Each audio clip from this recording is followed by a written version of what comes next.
Good morning, good afternoon, good evening. Welcome to this program. Tonight, we'd like to discuss this Constitutional Amendment Bill number 3. In my view, this is nothing new. This is just one of the endless political problems that the nation has had since independence in 1980. We've had one political crisis after another.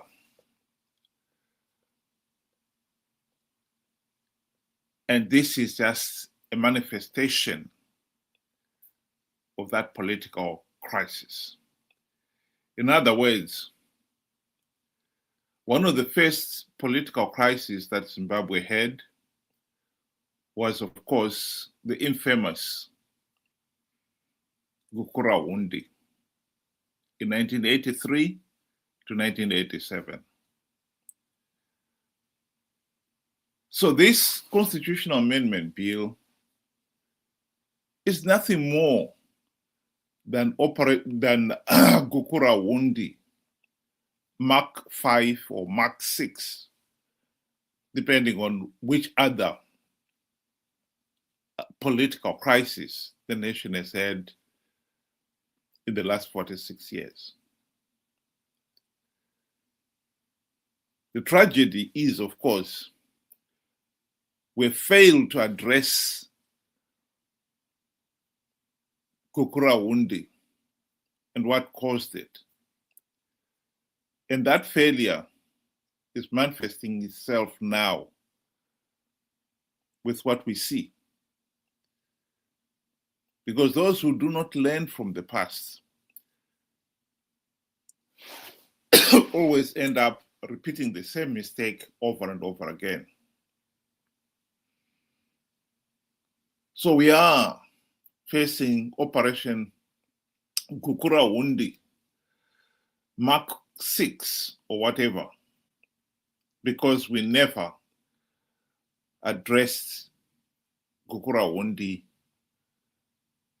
the first one, in 1983 to 1987. That is the tragedy of Zimbabwe. Ben, welcome to the program. Good day to you and good day to our viewers. Thank you for joining us. I got to agree with what you just said there. For me, this whole CAB3 is about bestowing power on one individual,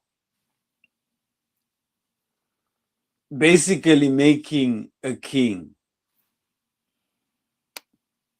The problem that we have is we have, and we've seen this with ZANU-PF from the very beginning, where they create a demigod, untouchable, powerful, and, all-knowing, no questions asked. Basically, untouchable. And this is exactly what this bill intends to do and is all about, which I find if it goes through, and most likely it will go through, will create one party state, one center of power, and nobody else will ever have any say. If there was a say in the first place, it will outright be taken away. That's how I see this bill.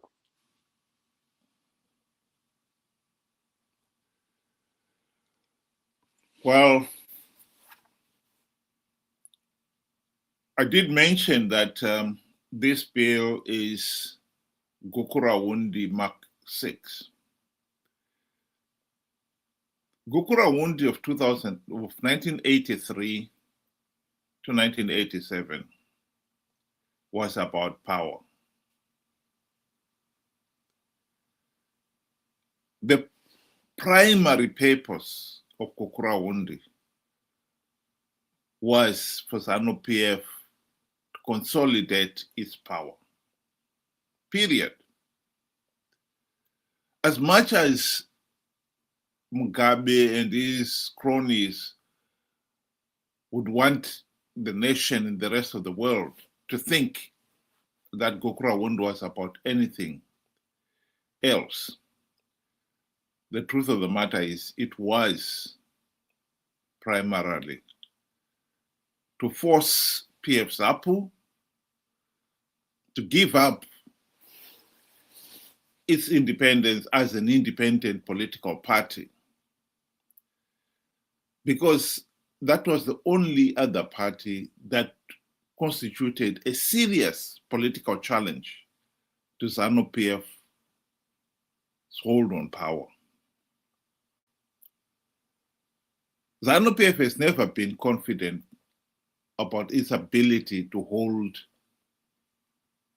power through free, fair, and credible elections.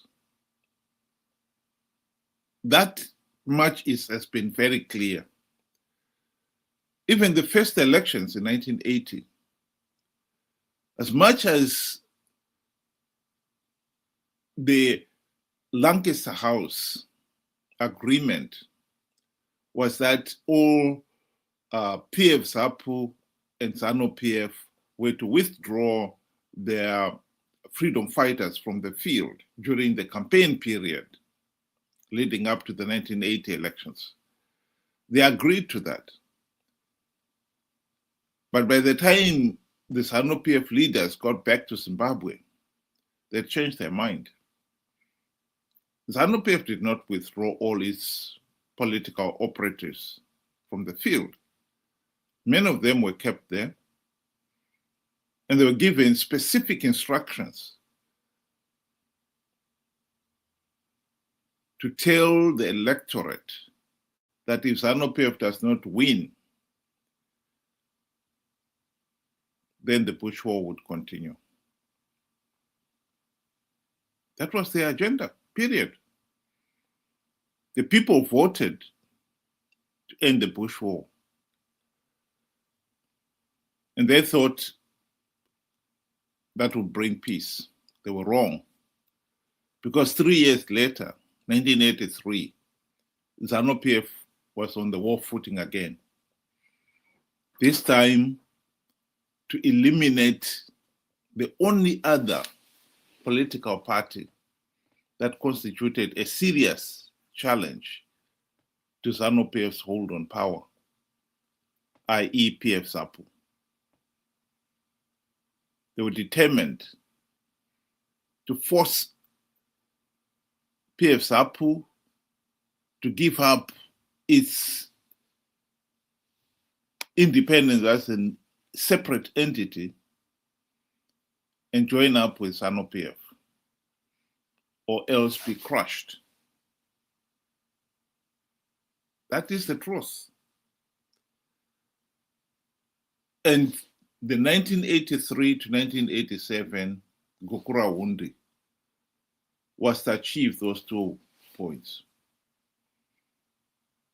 And this is why we are saying now, if you look at this constitutional amendment bill, this is a path we've been traveling since 1980. ZANU-PF is still fighting to consolidate its stranglehold on power. Benjamin was absolutely right there. The primary purpose of this constitutional amendment bill is to consolidate ZANU-PF stranglehold on power. If the bill was to pass, it will consolidate the ZANU-PF's wish that ZANU-PF should rule Nyanga. I think it is important that people understand that what this constitutional amendment bill is and the path we have taken to get here.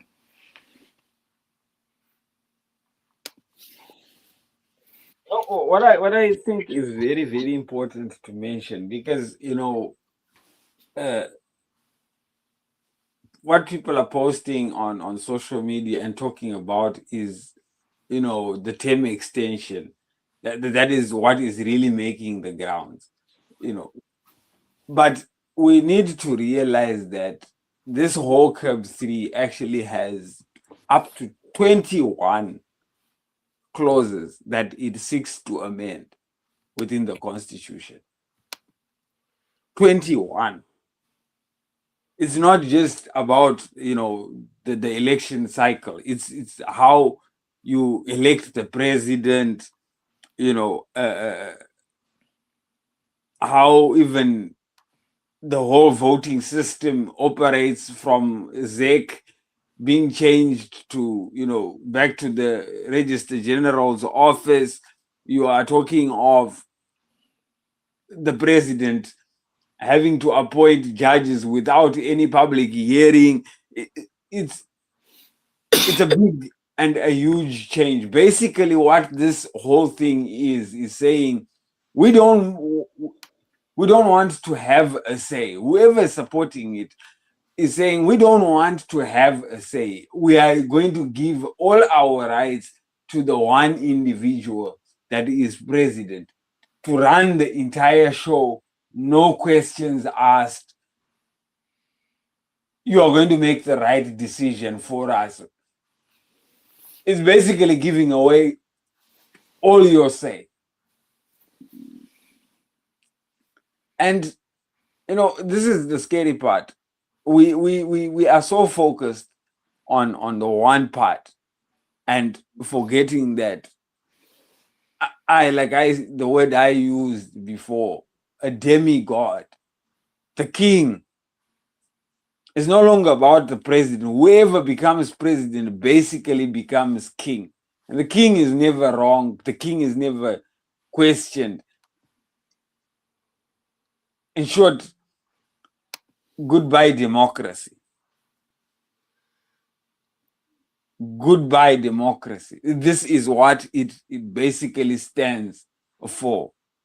So when I really look at it, I think a lot of Zimbabweans really do not understand the whole picture. We are so focused on the current extension. Even after 2030, whoever is going to come after 2030 is going to inherit this, is going to be king. We're no longer, electing a president. We are basically asking parliament to install us a king. There's no way you're going to touch him. The appointment of judges is direct. He says anything and everything. We are now just there as stooges. For me, I think this is just the simple way to say, we have failed democracy. We are just going to continue with a dictatorship. No questions asked, hands down, we are all in.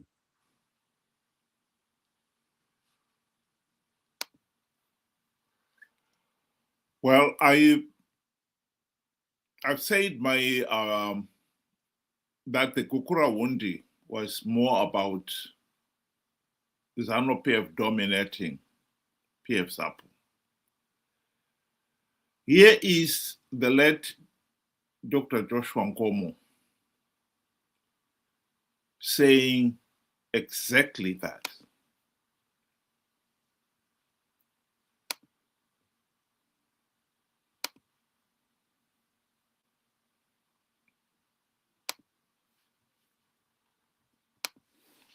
We have people beating up people.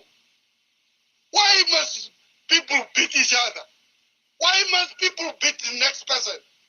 Why must you teach people to hate? This is no time to teach people to hate each other. This is the time to teach people to respect each other, to accept each other, not to hate, not to roar, not to kill. It is because we don't understand.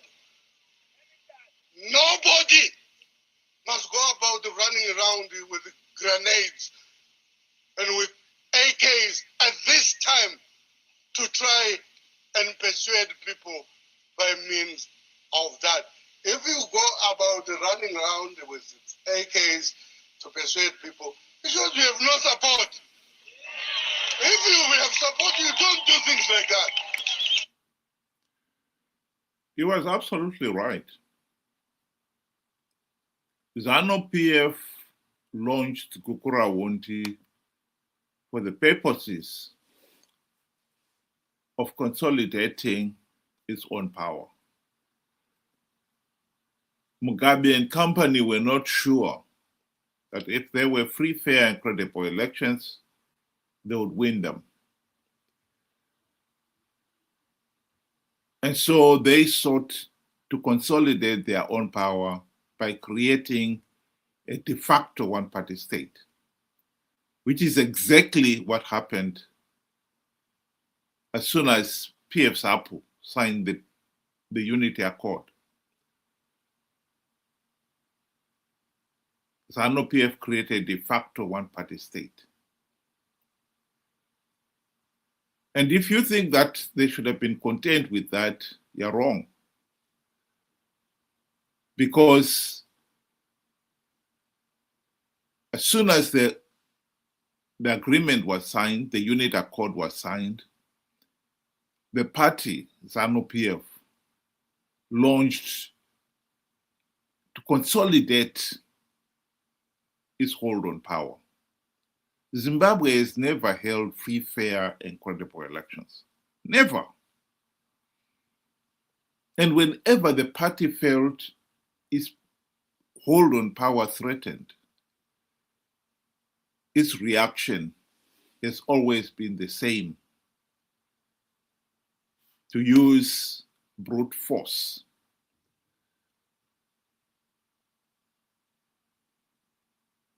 To beat up people, to even kill them, to consolidate its hold on power.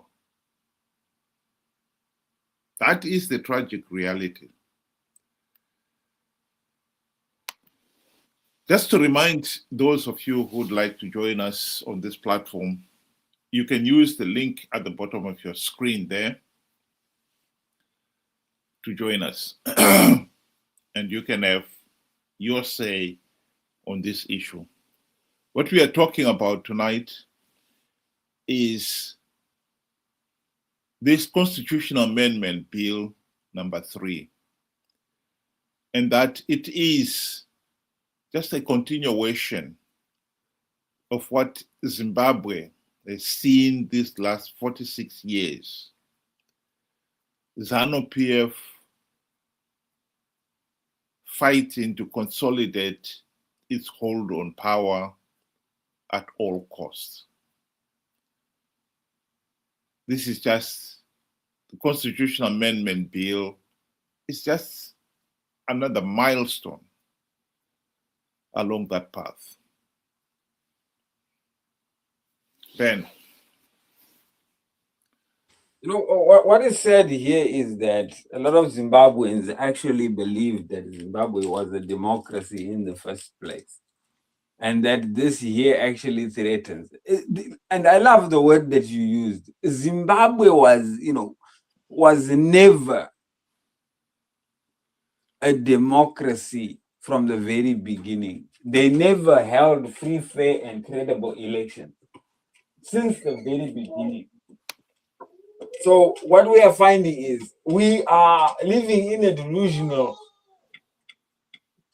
Sorry about that.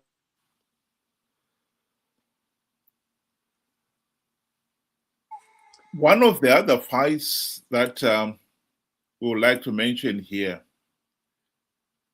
is the fight against the opposition, MDC-CCC. By the late 1990s, the people of Zimbabwe realized that ZANU-PF will never deliver their fundamental rights, including the right to a meaningful say in the governance of the country. And by then, the nation decided that either we go back to the bush and fight for our freedom from scratch, or we elect an opposition that will implement the necessary democratic changes to end this ZANU-PF dictatorship. The decision was made to elect an opposition whose number one task would be to implement the democratic changes necessary to end the ZANU-PF dictatorship.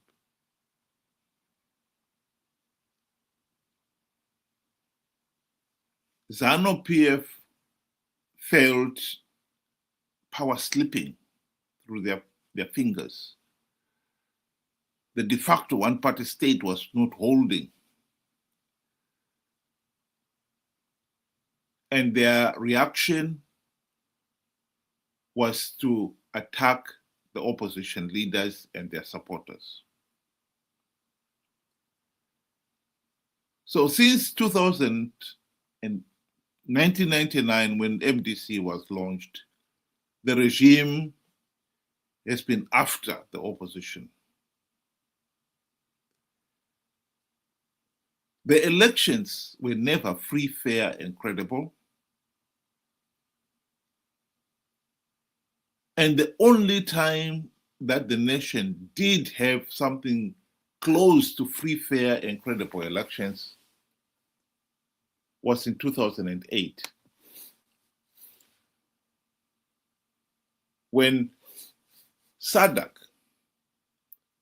forced ZANU-PF to implement a number of fundamental changes to force the regime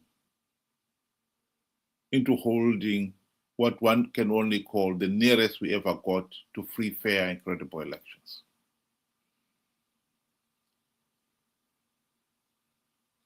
When Mnangagwa and Chiwenga saw the results of the 2008 coming, they stepped in, pushed ZEC aside,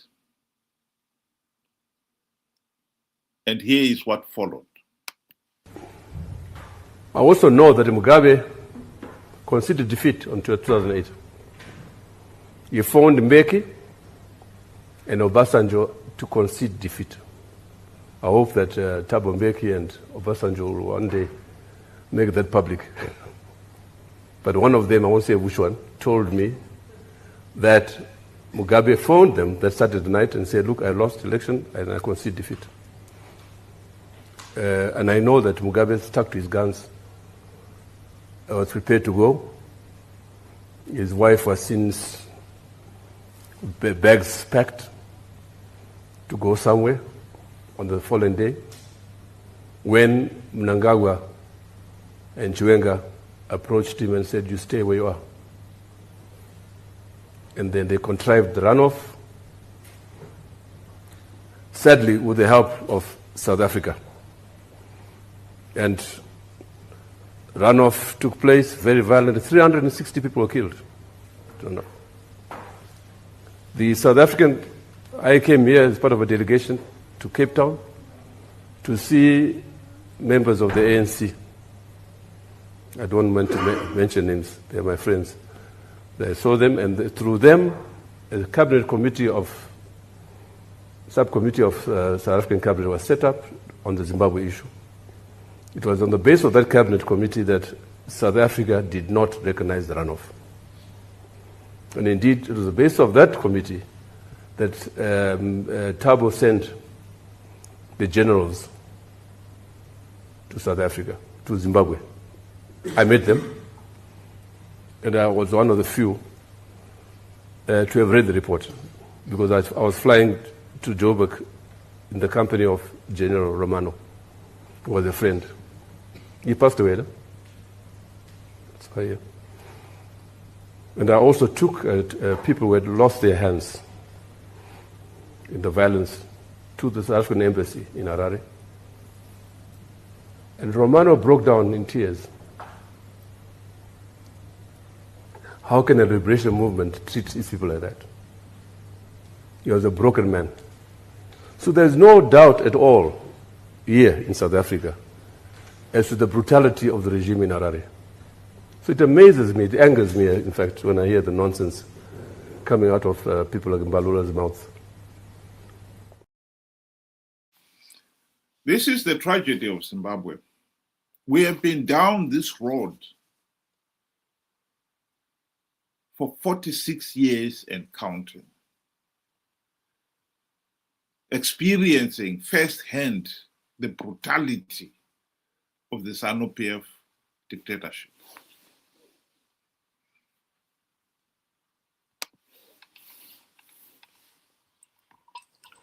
Sorry for the interruption, Elliot.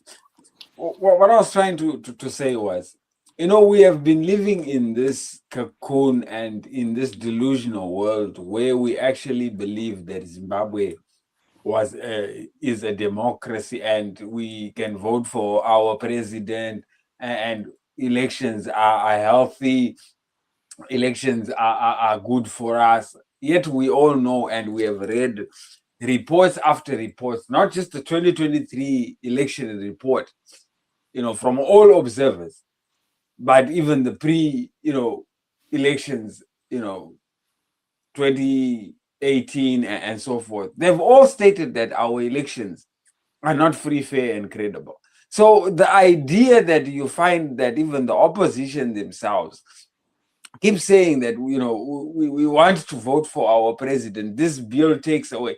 There was never free, fair, and credible elections. There was never voting for the president. If we were voting for the president, I am sure by now ZANU-PF would be no more. So we are at a stage where the outside world sees the fuss in our democracy and what we perceive as democracy. Yet we that are closer to home cannot see anything wrong with how we conduct our elections. In fact, we are fighting not to end, rigged elections, but we are fighting to continue with the system that we have. We are fine with this current system. We don't want anything better. It really bothers me that, after 46 years, Zimbabwe has never had free, fair, and credible elections, like you said, Robert. And we are still continuing to fight for more, rigged elections. We are not trying to fix any problem here.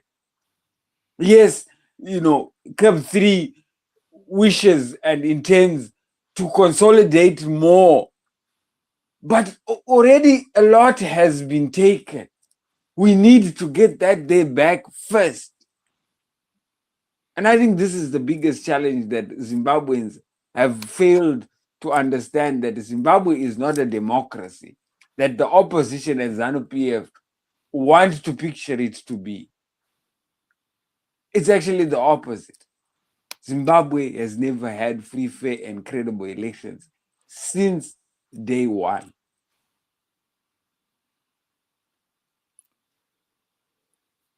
Well, along the way came the JNU. Credit where credit is due. SADC forced ZANU-PF to sign the Global Political Agreement of 2008, following the blatant cheating of the March 2008 vote, by Mnangagwa and his Operation Mapotera Papi group, and more, even worse still, the blatant, the wanton violence that accompanied the runoff. The unfortunate reality is that not even one token reform was implemented.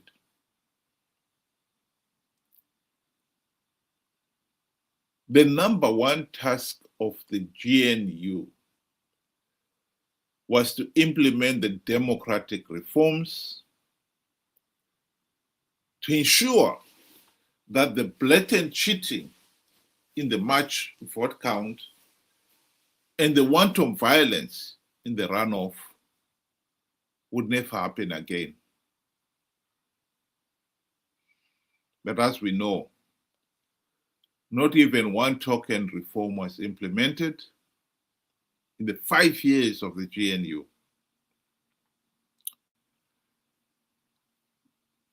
And the GNU was tasked to write a new constitution. And that turned out to be just another sick joke. Because the MDC leaders wasted so much time and they were completely outmaneuvered by ZANU-PF. We were traveling along the path, like I said, of Gokurawundi. ZANU-PF was consolidating its iron grip on power. And this is why the GNU failed to implement even one token reform and failed to produce a democratic constitution. As much as the opposition leaders wanted the nation to believe that the 2013 constitution was a democratic one, the truth of the matter is it was not. Paul Mangwana, who was the ZANU-PF MP and co-chair of the committee that drafted that constitution, boasted soon after the referendum of 2013 that Mugabe had dictated that constitution. Here is a video clip of Mugabe boasting about that constitution.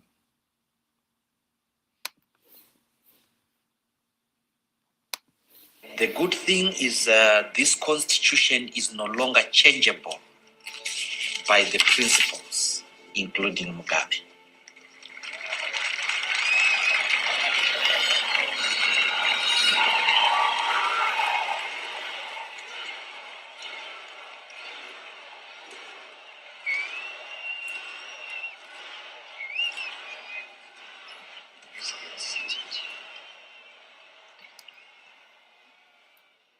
Sometimes Parliament thinks that it is so sovereign that it should control the acts.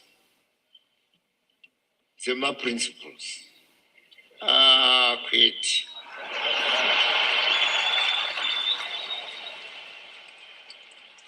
Mozora. Na mangwana wako. Mangama kufaira.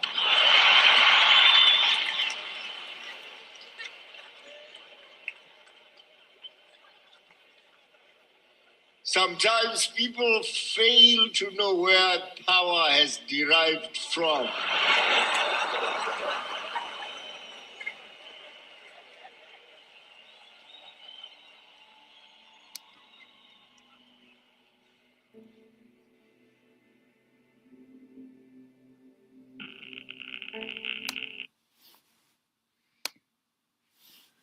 Well. Mugabe reminded Monzora, Mangwana, and all the rest that he actually controlled them.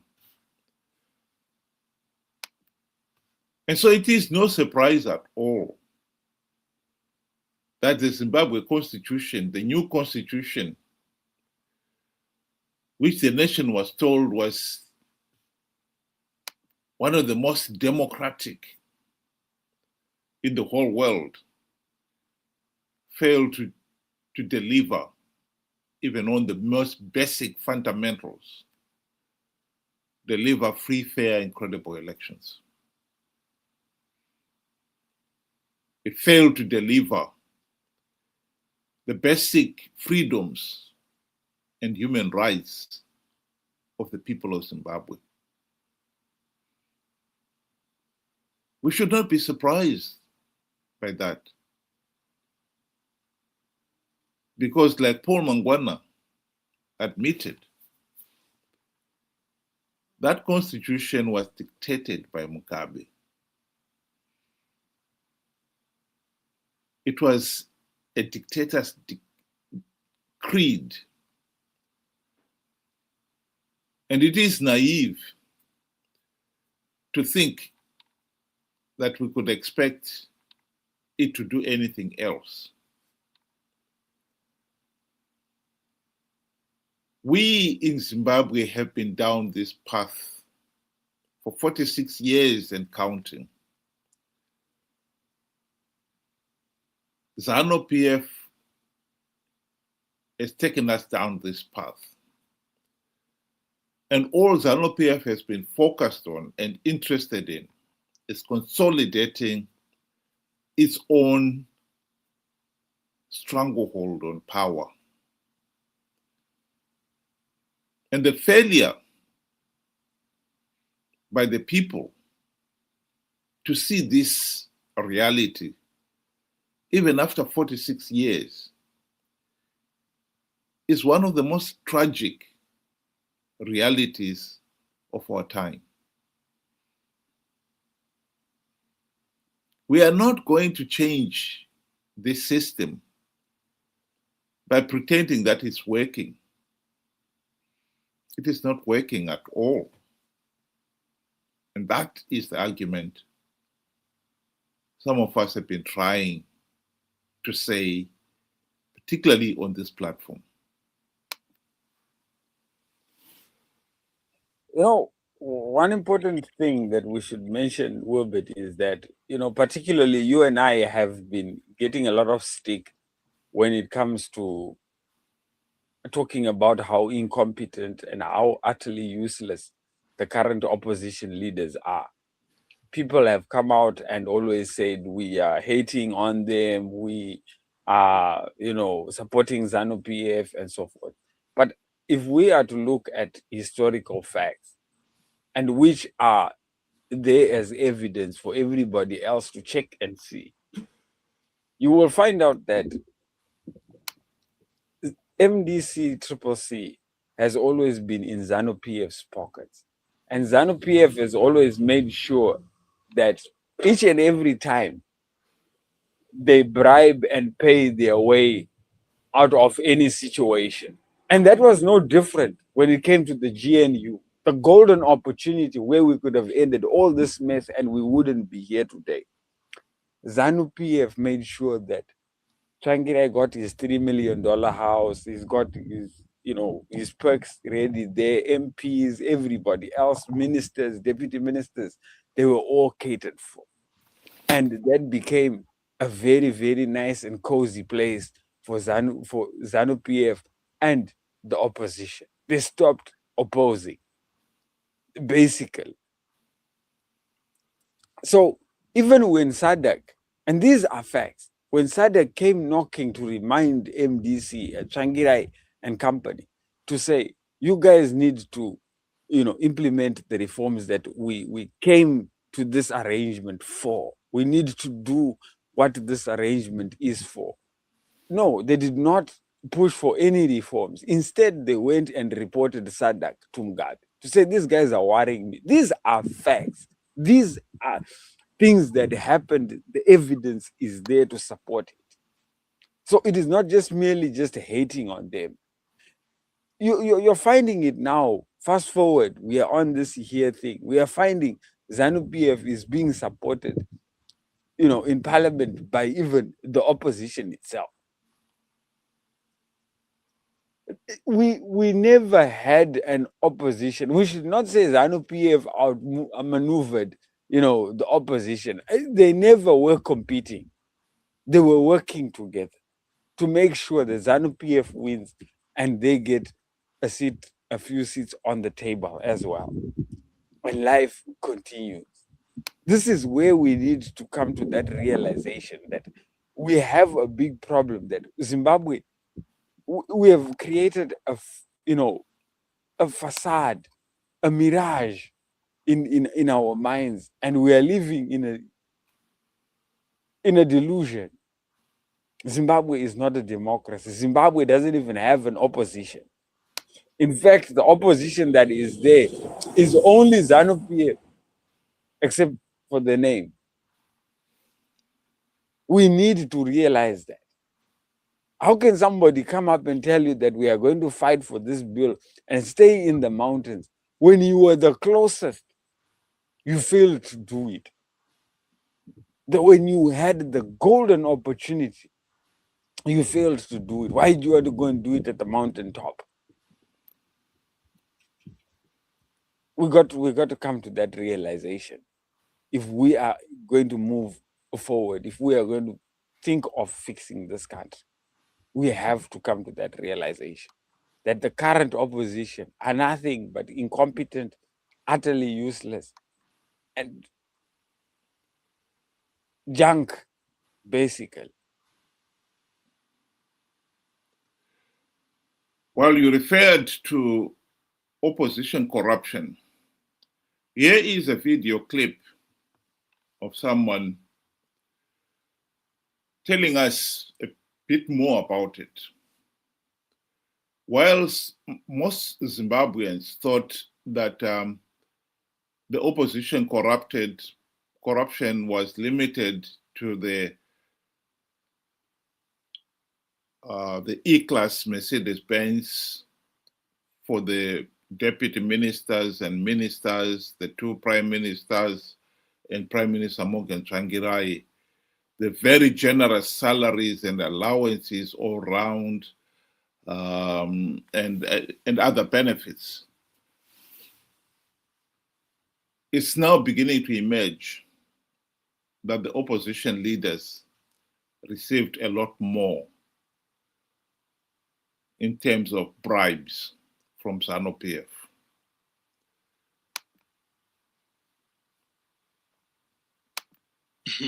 Bhazi rikafira musango, munhu asina kwaari kuenda mubhazi mumwe anofara kuti ndo patopumba pake nditori nevamwe vangu pasi. Munhu anorwadziwa nekurara musango, munhu ane kumba.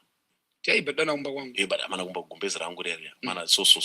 But munhu asina imba hatete kurara musango. So opposition inomeka sure kuti vanhu vaya vawane minda. But may he so rest in peace Vatsvangirai. Prazi ravo vanga vainaro. Chamisa anaro. Anoita ngechemisa. Ane family. Kana azoramba. Ndoenda newe. Rikupi? Ane farm. Ripi? I know madresse munhu anetsa kuti focha, but anaro. Chakudza off camera. Okay. Ane mine. Ane mine. Ane mine. Ane makaseo. Yeah? Yes. Biti. Ane prazi. Unomboona here picture ya Biti achitenga mombe kuna Temba Mlisco. Sekuisa kuprazi. One of the biggest beef producers in the Matabeleland region, the Washman Ngcoe. Okay. Yes, ane prazi. Anautenga beneficiary land reform. But what they did is to discourage their people from acquiring my farms. Because why is out munakaona something chapiwa nehurumende hachapikisi. Are you for real, Mr. Kansha? Nomfunza Washman Ngcoe kuti haasi kuita beef here, producer beef here paplus. Tonyenda netsana upo chingono kuti there. Anditi stand ya upo chingono standard ine painogumira. But vakatotaura nehurumende nemasabu ika-extend because aita good. Okay. Yes, ane prazi. Anautenga beneficiary land reform. This is the reality. The people risked limbs, livelihoods, and many have died to elect the opposition leaders with one primary purpose: to implement the democratic reforms which should have ended the ZANU-PF dictatorship. What happened? The opposition sold out. Instead of implementing the reforms, they were busy enjoying the benefits that ZANU-PF offered them, and they forgot about the reforms. No meaningful reforms were implemented during the GNU. The new constitution that was drafted during the GNU turned out to be a dictator's creed. So we are back to where we were talking about earlier on. ZANU-PF consolidating its iron grip on power. And as far as ZANU-PF is concerned, that has been the one thing the regime has ever cared about. They don't care about the suffering of the ordinary people. Zimbabwe in 1980 had the potential of becoming the South Korea of Africa. Our GDP per capita in 1980 was $6,000 US. It has since dropped to about $2,000 US per capita. 49% of our people are living in extreme poverty. Zimbabwe has never cared about that. ZANU-PF rather has never cared about that. All the regime has been obsessed about is power. They have rigged elections, used violence, and even killed people just to retain their iron grip on power. And all the political influence that goes with it. Even more so, the loot, the wealth that they've got from it. There is no doubt that the ruling elite and their cronies have become filthy rich at the expense of the millions of ordinary people living in abject poverty. That is the tragedy of Zimbabwe. Mnangagwa rigged the 2018 elections and rigged the 2023 elections. And immediately after rigging those elections, he sought after consolidating his stay in office by creating this EG 2030 myth that he is the only man who is capable of delivering the economic miracle where Zimbabwe will be transformed from the failed state that it is today to an upper middle income nation by 2030. As I said, the GDP per capita today is about 2,000 US dollars. What Mnangagwa is saying is that by 2030, it's going to increase it threefold, so that it's 6,000 US dollars per capita. It's, of course, a mirage. But he doesn't care about that. All he cares about is consolidating his stronghold on power. Ben, do you want to give your closing remarks? Some of us have decided to live in the real world and to call facts for what they are. Standing up and saying that ZANU-PF is corrupt and that the opposition itself is equally just as corrupt is not a wrong thing and should not, warrant insult and all sorts of manner of evil sayings and thoughts. It's just the truth. I mean, the evidence is there. Whilst a lot of people were getting beaten, killed, 300 and something people were killed, only to have the MDC settle for farms and luxury. And forget about the families of those that had lost their loved ones, those that had lost their livelihoods. Shows you that they are just as corrupt as ZANU-PF themselves. And that is the truth. Another point is that we should not pretend that this CAB3 is a threat on a democracy. There was no democracy in the first place. Reports after reports say this. They state the same very thing that we are saying right now. So you cannot be saying, no, we are fighting for what we have when you really don't have anything. Your right to vote for a president.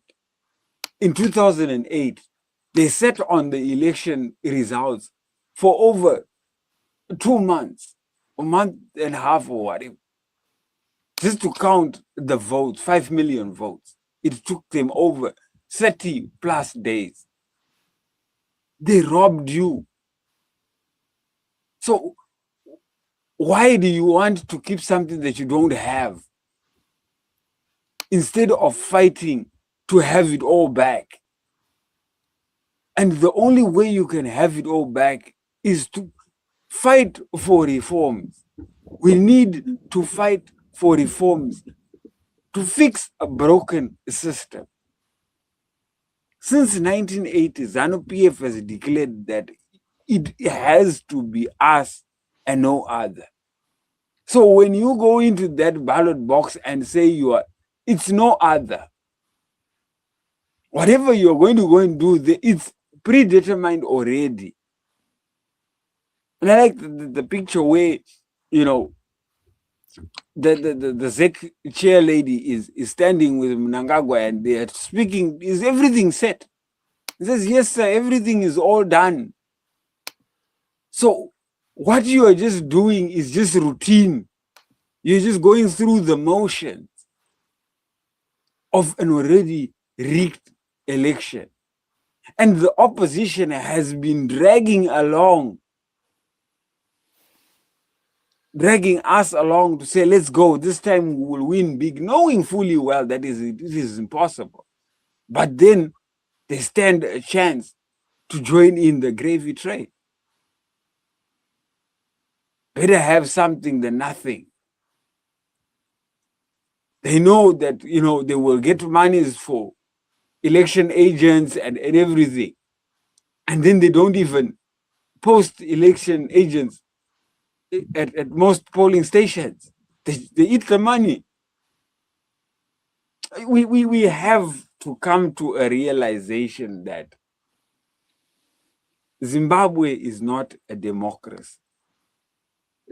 ZANU-PF, yes, is evil, is brutal, they're murderous thugs, but they have the most dangerous sidekick ever, which is the current opposition players, who are playing so that ZANU-PF wins and they get something out of it, leaving you and I hanging to dry. It's the truth. Everybody else around us is telling us, Zimbabweans, wake up. This is what is happening. Report after report, recommendation after recommendation, correction after correction. We don't want. We want to continue doing this. And then at the end of the day, we say, SADC is useless. The AU is useless. The international community is useless. They don't want to. They gave you the corrections. They gave you the recommendations. They gave you the report card. Fix it. You don't want. Then when you go into the main test, you fail again. They are the problem. The teacher is the problem. The vigilator is the problem.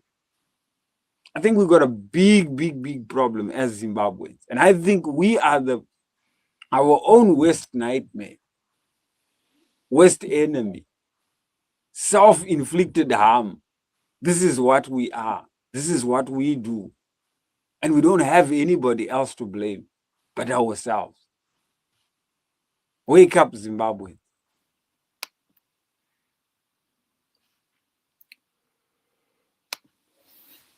Well, the ruling party has already come to the conclusion that the Constitutional Amendment Bill number 3 is a done deal. They may just as well say that, because they've managed to ensure that those in a position to say anything in this whole process have been bribed. Parliament right now, the opposition started falling apart. In fact, they imploded soon after the 2023 elections. And even those who had remained faithful to Chamisa have since been bought off. Like it or not, ZANU-PF is set to get his wishes on this Constitutional Amendment Bill number 3.